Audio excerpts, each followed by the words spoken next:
Sean todos muy bienvenidos a un nuevo repaso de la lección de Escuela Sabática. Nos encontramos ya en la lección número 9, que tiene el siguiente título: Jesús, el sacrificio perfecto. Es un placer poder estar con ustedes en este momento y quería empezar presentando a la mesa de hoy a nuestros dos invitados y quería comenzar con el pastor Carlos Cerdá. ¿Cómo anda, pastor? Pero muy bien, y un gusto realmente poder compartir la Escuela Sabática aquí, ¿no? Muchas gracias, pastor, por acompañarnos. Usted se desempeña como profesor en la Facultad de Teología, ¿cierto? Sí. Muy bien, gracias en serio por acompañarnos, por sumar, y creo que cada uno va a poder aportar distintas cosas, ¿no? Seguramente, ¿no es cierto? Y más en estas lecciones que me parecen que son clave para el cristiano, ¿verdad? Para la comprensión de la salvación. Exactamente. Y vamos a presentar a nuestro segundo invitado, Marcelo Falconier. ¿Cómo anda, profe? Pero muy bien, un gusto de estar acá. Muy bien. El profe se desempeña como director del Instituto de Formación Docente de nuestra universidad. Sí, exactamente. ¿Nos podés contar un poquito qué sería este instituto? Bien. Tenemos dentro de la universidad un instituto que tiene algunas carreras de formación docente. Bueno, dirijo ese instituto, también doy clase en algunas otras carreras. Qué bueno, y esto es lo que me refiero, que podemos enriquecer el repaso desde nuestros distintos lugares, de nuestros distintos conocimientos. Así que gracias a ambos por acompañarnos y vamos a introducirnos en el repaso de esta semana, que como mencionábamos tiene el título Jesús, el sacrificio perfecto.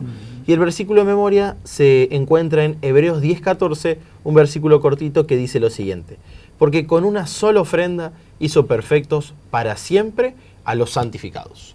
Nos encontramos inmersos en una lógica que quizás para nuestra actualidad representa un desafío, pastor, porque hoy nosotros no andamos haciendo sacrificios por allí, no andamos haciendo holocaustos, no andamos yendo a la guerra como en el Antiguo Testamento. Y recuerdo en algún momento charlar con alguien de mi familia que me decía que de cierta manera lo que encontraba en el Antiguo Testamento, los sacrificios, la guerra, le llamaba la atención, lo sorprendía bastante. Entonces, pastor, la pregunta es la siguiente, ¿no? ¿Por qué en el marco del mensaje del Evangelio es imprescindible un sacrificio? Bueno, es interesante, o quizás habría que pensar desde distintos ángulos esto, y convendría comenzar pensando o hilvanando con lo que se estudió la semana pasada. El tema de la semana pasada fue muy clara, la presentación que ya todos han visto, ¿no es cierto? Pero es interesante donde habla mucho acerca del pacto. ¿Y por qué es imprescindible esto? Bueno, porque quizás yendo a la Biblia, allí destaca en Hebreos capítulo 9, que sin derramamiento de sangre no hay perdón de pecados. Ahora yo digo desde distintos ángulos, ¿por qué causa? Porque se quebró un pacto, se quebró una relación, la relación entre el hombre y Dios, la relación entre Dios y el hombre. Claro. No la quebró Dios, la quebró el hombre. Y una vez que el hombre la quebró, entonces siempre dentro del marco del gran conflicto, porque ya había sido quebrada esa relación en el cielo allí con Lucifer, ¿verdad? Que pasa a ser el diablo, Satanás, y él se encargó de alguna manera de que otros quiebren esa relación. Claro, exacto. ¿No es cierto? Entonces, una vez quebrada la relación, significa que se quebró ese acuerdo, ese pacto entre Dios y el hombre. Y el pacto es importantísimo. Nosotros, a lo mejor, hoy en día vivimos en una época de la posmodernidad, donde el relativismo prima, ¿verdad? Y por lo tanto no se le da tanta importancia al cumplimiento de los pactos, claro, o mejor dicho, de los acuerdos, de las normas, de la palabra, de las normas. Y nos encontramos con que, sin embargo, si uno hoy en día entra en un acuerdo para conseguir una casa, claro, todo acuerdo tiene derechos y deberes. Derechos y deberes. Y esto es muy importante que lo tengamos presente en esta lección, derechos y deberes. El pacto que Dios entabló con el hombre, con Abraham, había derechos y deberes. Exacto. Si uno recuerda, por ejemplo, el resumen del Antiguo Testamento, allí en el libro de, el sabio Salomón, ¿no es cierto?, en el libro de Eclesiastés, cuando dice, el fin de todo el discurso oído es este: teme a Dios y guarda sus mandamientos. Habla de los deberes, claro, dentro de ese pacto. Entonces, una vez que se quebró el pacto y la cosa se pone muy difícil para Dios, Para nosotros ni hablar. Claro. Pero ¿por qué digo para Dios? Porque Dios quiere salvar a sus hijos. Pero al mismo tiempo es un Dios justo, que es importante los deberes dentro de ese. Y allí podemos encontrar en que en el Antiguo Testamento encontramos cómo hizo un pacto Dios con Abraham, y ese pacto que entabló se acostumbraba, era parte de la cultura de la época, y Dios se adaptó a la cultura de la época, era tomar un animal, partirlo, ponerlo en el fuego, ¿no es cierto? Y mientras se quemaba, ambas partes, en la cultura antigua, se iban girando en torno a ese animal y se iban mirando a los ojos, y de esta manera como diciendo que así me sucede a mí como a ese animal, si no cumplo con la parte del pacto que me corresponde. Ahora lo interesante es que cuando Dios entabla ese pacto con Abraham, no es Abraham el que camina en torno a, o sea, no es la humanidad, sino que es Dios. Pasa una antorcha así, y de esta manera, comprometiéndose en que va a cumplir, ¿no es cierto?, las promesas que implica ese pacto, que implican los derechos nuestros. Exactamente. ¿No es cierto? Entonces, maravilloso eso. La necesidad sigue siendo la misma, es decir, que aquellos que fueron los primeros destinatarios, los que somos alcanzados también en esta fecha, tenemos las mismas necesidades y muchos incurrimos en seguir quebrantándolo. Es decir, no queremos aprovechar los beneficios que van a suplir todas nuestras necesidades. Claro. Y en torno a esto, creo que cabe también preguntarnos por qué se afirma que el sacrificio hecho por Jesús es perfecto, fue perfecto. Y con todo lo que significa la perfección, ¿no? Exacto. Si me permitís, quería comentar una cosa sobre la pregunta del doctor Cerdá que no le estaban hiciste. de acuerdo conmigo. No, sí, totalmente. Y ahora voy a esto también que me parece muy importante, que ya lo señaló, pero me parecía muy importante insistir en eso. En esta cuestión, todavía recuerdo una situación nada académica, turística en realidad, que estaba visitando unas ruinas donde se hacían sacrificios en algún momento, y donde una de las hipótesis era que se hacían sacrificios humanos. Y entonces, bueno, uno no puede evitar poner la cara. Y entonces el guía en ese momento mira como diciendo, bueno, porque tenés que como deconstruirte tu mirada colonizadora, como diciendo, el Dios de los cristianos también requería sacrificios. Y es como dijo el pastor Cerdá, o sea, todo indica a Dios sacrificándose por el ser humano. Y ese es el Evangelio en su más pura esencia. O sea, todos los sacrificios del Antiguo Testamento estaban señalando ese Evangelio. O sea, que es totalmente distinto al resto de las culturas, que eran los seres humanos tratando de ganar algún tipo de favor de las deidades a través de su propio sacrificio. Y acá viene entonces, ahora sí lo hilamos perfectamente con que Jesús termina siendo ese sacrificio perfecto. ¿Por qué es perfecto? Si les parece, podemos leer un par de versículos del sermón o de la homilía de los hebreos. Hebreos 7, 27. Perdón que ando sin los lentes, pero igual creo que voy a poder leer. ¿Querés que lea? Sí, se puede. ¿Sí? Mejor. Hebreos 7:27. Hebreos 7:27 dice lo siguiente: que no tiene necesidad cada día, como aquellos sumos sacerdotes, de ofrecer primero sacrificios por sus propios pecados y luego por los del pueblo, porque esto lo hizo una vez para siempre, ofreciéndose a sí mismo. O sea, plantea algún tipo de superioridad. Y después el 10:10 también plantea una vez para siempre. Claro. O sea, que es algo que evidentemente es superior el sacrificio de Jesús en muchos sentidos. Claro, y en relación al sacerdocio de Jesús, Jesús no necesitaba expiar sus propios pecados porque simplemente no los tenía. Exacto, él como sacerdote claramente ya es superior y ya lo estuvimos estudiando, y aparte de todo me encanta como el autor del folleto viene llevándonos en todo el contexto teológico de esto, que todo esto son figuras, sombras, tipos que van llevando al Evangelio, al ministerio de Jesús, no solo acá en la tierra, su vida, su muerte, sino su ministerio celestial actualmente en el santuario celestial,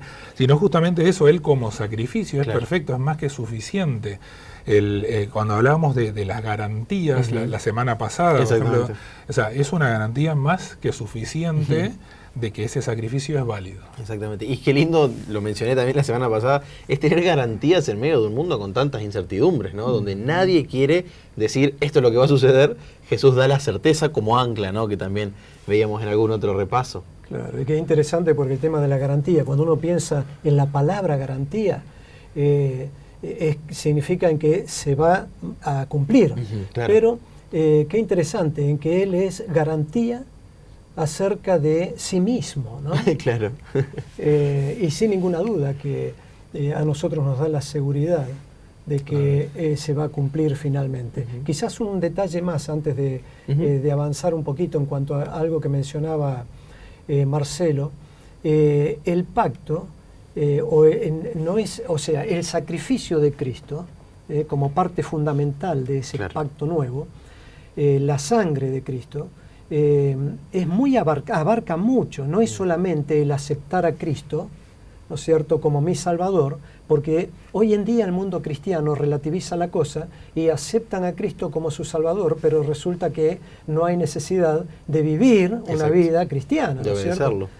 ¿Cómo? De obedecerlo. De obedecerlo. Y entonces es interesante que el pacto implica mucho más que eso. Por eso en el Antiguo Testamento estaba lo que tenía que ver con el sacrificio o la ofrenda del cereal, la ofrenda del holocausto, donde se consumía, así como Cristo se consumió por nosotros, la ofrenda de cereales, que sería lo relacionado con el pan. Cristo es el pan de vida y nos garantiza lo que tiene que ver con el sustento a nosotros. Entonces el pacto tiene que ver con la vida, con toda la vida, ¿no es cierto? Está la garantía del vivir, ¿no es cierto? Porque finalmente de eso se trata, queremos vivir y hemos perdido la posibilidad de que nuestra vida continúe. Claro. Tenemos fecha de vencimiento. Tenemos fecha de vencimiento y cada vez más corta. Entonces, cuando uno lee en el Antiguo Testamento en que vivían 600, 700, 800 años, y después David dice 80 el más robusto. El más robusto. ¿No? Entonces estamos en una situación muy compleja. Pasa que lo hemos naturalizado y nos parece normal hoy en día, aunque nadie, o mejor dicho, todos nos resistimos a que se nos termine la vida. Exacto. Pero la realidad es que es muy cortita, es un segmento muy corto que hay que pensarlo desde esa perspectiva. El pacto tiene que ver con la vida, ¿no? Enteramente. Creo que un elemento sin dudas indispensable para entender Hebreos, para entender todo lo que estamos estudiando, es el santuario, ¿no es cierto? Claro. Y dentro del santuario teníamos diversos elementos. El sacrificio es claramente uno de los más visibles o notorios, porque era necesario que alguien trajera un sacrificio para poder expiar los pecados. Pero también tenemos allí un elemento que es el incienso, ¿no? Aromático. ¿Hay algún vínculo de significado entre el sacrificio tan característico para este sistema y el incienso, pastor? Bueno, allí hay algo interesantísimo, porque hay como una contradicción en el Nuevo Testamento, en el libro de Hebreos, con el apóstol Pablo, ¿no es cierto? ¿Por qué causa? Porque Pablo habla acerca de, ubica, aparentemente, ¿no es cierto?, ubica el incensario en el lugar santísimo. Claro. Cuando en todo el Antiguo Testamento, allí está en el lugar santo, pero frente al velo. O sea, era quemado el incienso es símbolo de nuestras oraciones, de las oraciones de los santos, pero delante del velo. Y del otro lado del velo, en el lugar santísimo, estaba el arca del pacto, donde las tablas de la ley claman por justicia, y por lo tanto justicia es muerte al pecador. Y como dice el apóstol Pablo, como todos han pecado, hemos pecado, estamos destituidos de la gracia de Dios. Entonces no teníamos un acceso directo al lugar santísimo. Cuando decimos lugar santísimo no teníamos un acceso directo al Padre, porque la relación se rompió. Claro, entonces quedamos distantes. Entonces ahora lo interesante es que se dan distintas interpretaciones en cuanto a esto del altar del incienso y esta contradicción aparente. A mí me gusta pensarlo de esta manera. Y yendo quizás a un texto bíblico, allí en Hebreos, el capítulo número 10, bueno, el capítulo 9, el versículo 3 y 4, allí habla, ¿no es cierto?, dónde lo ubica el apóstol Pablo al incensario. Pero fíjense qué interesante que lo ubica dentro del lugar santísimo. Pero a mí me gusta pensarlo de esta manera. Hebreos capítulo 10. El versículo 19. Una vez que está el sacrificio perfecto del que hablaba Marcelo, entonces ahora tenemos acceso directo al lugar santísimo, ¿verdad? Claro. Antes no lo teníamos. Pero Cristo hizo posible eso, siendo Dios y hombre. Significa que Cristo, Dios, está en el lugar santísimo. Claro. Y Cristo hombre está en el lugar santísimo. Entonces significa, por lo tanto, que el versículo 19 del capítulo 10 dice allí: así que, hermanos, teniendo libertad para entrar en el lugar santísimo por la sangre de Jesús. Entonces, esto para mí es fundamental. El acceso. El acceso. Entonces, el altar del incienso, que estaba del otro lado del velo, del lugar santo, de alguna manera nos representa a nosotros, y el apóstol Pablo podríamos interpretar también, entre las distintas interpretaciones, en que está diciendo: ahora estamos del otro lado, ahora Claro. estamos en el lugar santísimo, Claro, ahora claro. el incensario que está allí delante de Dios, porque tenemos acceso directo, y eso lo hizo posible el sacrificio De perfecto. Jesús. Y sin duda, cuando nosotros escuchamos esta explicación, Pastor, muchas gracias, nos damos cuenta, y lo veníamos charlando sobre todo al principio del trimestre, que los destinatarios de esta homilía era gente que tenía un contexto cultural que le permitía entender todo esto muy simplemente. Y ahora la pregunta que me hago es: ¿cómo lo podemos entender en nuestro contexto? Y también de qué modo esto desafía o es un desafío para nuestra mentalidad. Muy buena pregunta, Leo. Yo cuando estudiaba esto, los que hemos tenido el privilegio de aprender la Biblia desde chicos, que creo que es un regalo de Dios eso, hemos tratado de estudiar todo lo posible la Biblia, el contexto en que le fue escrita, para tratar, y en este caso, más claro, imposible, es un Claro. sermón destinado a los hebreos, A los los hebreos. creyentes de origen hebreo. Ahora, por más que entendamos muchas de estas cuestiones, yo creo que muchas veces se nos genera una especie de división en la mente, porque la mayoría de nosotros, fuera de lo religioso, no pensamos de esta manera. Claro. Hemos aprendido a entender el mundo de otra manera: la vida, la muerte, la enfermedad, el dolor, si se cosecha, si no se cosecha. La mentalidad de toda esta época que nos toca vivir ha aprendido a explicar el mundo de otra manera. Claro. Recién estuvimos destacando que había diferencias sustanciales entre el mensaje bíblico con otros pueblos, pero todos compartían que había alguna especie de vínculo entre todo lo que pasaba en el mundo y una esfera sobrenatural, y tenía que ver con los sacrificios y con la sangre. Y de buena parte, en el último siglo y medio o 2 siglos, esto se terminó siendo considerado como una creencia, como algo simbólico. Y subjetivo. Muchos teólogos académicos, no digo los teólogos de nuestra iglesia, pero consideraron como esto: bueno, así pensaba la gente de esa época, pero la realidad funciona de otra manera. Incluso me viene a la mente un autor, que el doctor lo conoce, pero que decía: los teólogos de esa época fueron muy sumisos al pensamiento de esa época, porque trataron de ajustar toda la teología a esa forma de pensar, que incluso ha sido muy problematizada, muy criticada. Y me hace acordar otra vez al apóstol Pablo, que dice: no nos conformemos a esta época, Claro. seamos críticos de los dogmas de nuestra época. Yo sé que esto implica repensar muchas cosas, porque pensar de que la sangre de alguien que era Dios y era hombre tiene poder para generar vida, para resucitarnos, va muy en contra de buena parte de todo lo que hemos aprendido a pensar. Pero por eso el apóstol Pablo dice: es una locura. Claro, el Evangelio. Pero creo que está bueno pensarlo esto, porque yo a veces me da la sensación de que cuando nos ponemos en modo religioso, lo entendemos, seguimos la lógica, pero después nos cuesta trasladarlo al resto de nuestra vida.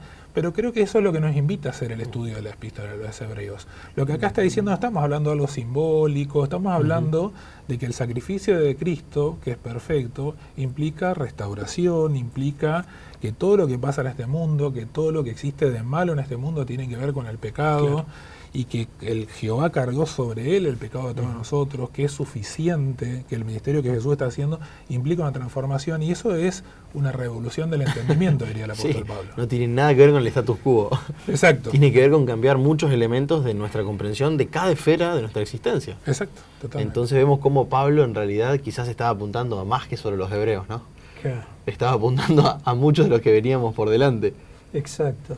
E incluso esto que mencionaba Marcelo en relación a algunos pensadores en la actualidad que influyen mucho en el pensamiento cristiano. Por ejemplo, cuando se habla de la teoría crítica, o cuando hablamos del pensamiento, digamos, el pensamiento crítico.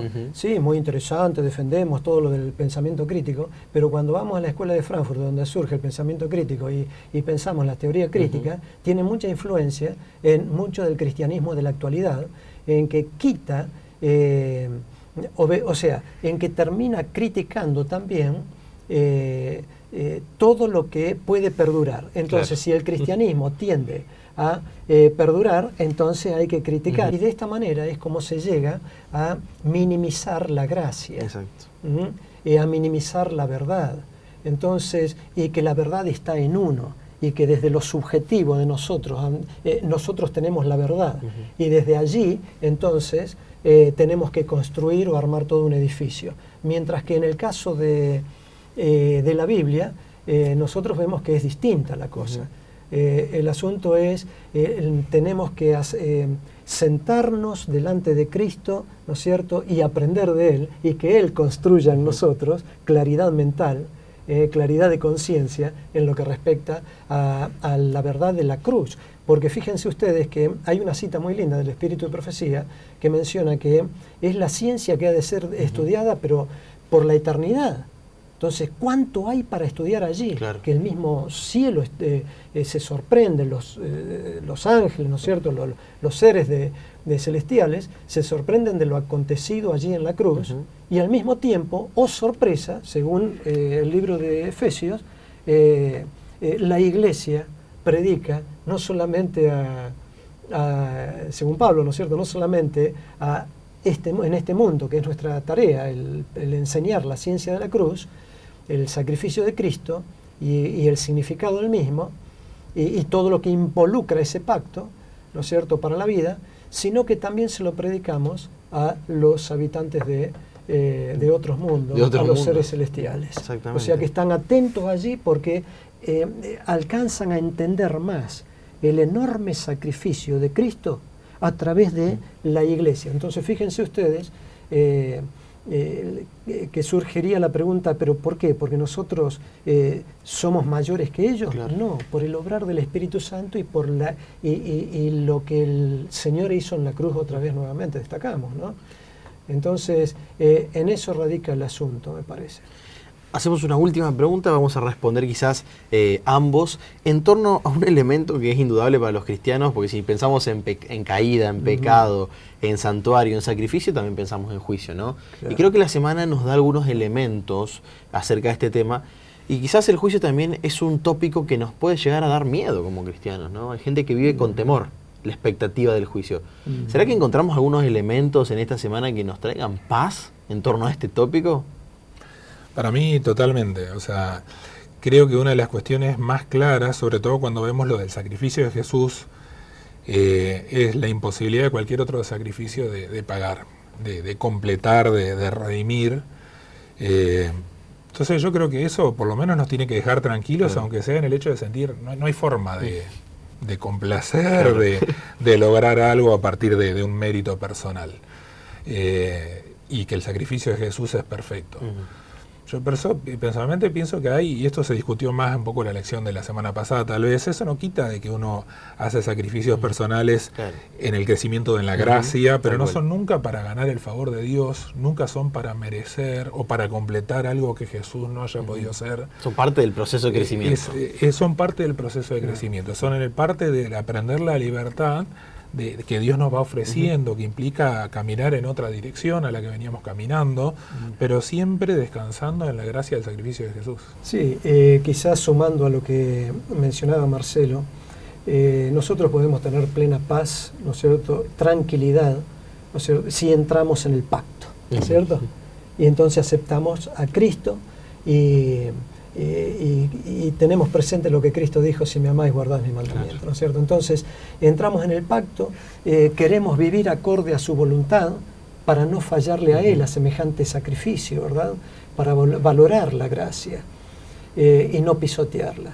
Pero también en este mundo de relativismo también hay un problema muy delicado, y es que se ha perdido el temor de Dios.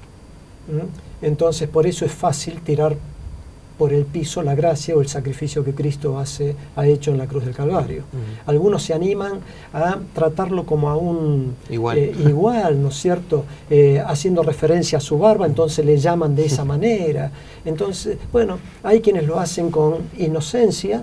A medida que se va aprendiendo, cambiaría su actitud para con el Señor. Claro. Pero se ha perdido el temor. Y hay un pasaje allí en Hebreos también, donde dice, porque en Hebreos capítulo 10, versículo 26, ya ahí mismo en ese capítulo leímos de que tenemos libre acceso ahora a Dios, ¿no es cierto?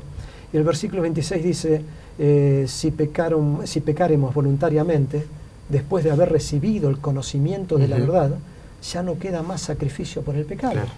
Y eso significa que, versículo 31, horrenda cosa es caer en manos del Dios vivo. Entonces significa que en Dios tenemos tranquilidad y paz, pero no hay que, ese respeto implica no olvidar que Dios es Dios, es justo y es misericordioso. Y en la cruz, la misericordia, ¿no es cierto?, la justicia y la misericordia se besaron, ¿no?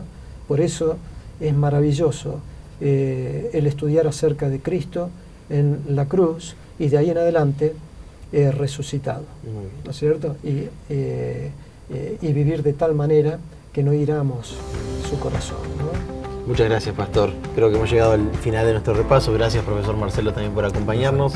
Agradecemos a todos nuestros amigos que semana a semana nos acompañan en este repaso y como siempre los invitamos a compartir para que más personas puedan aprender acerca de este Jesús que vino a salvarnos y va a volver una vez más a buscarnos. Que Dios los bendiga.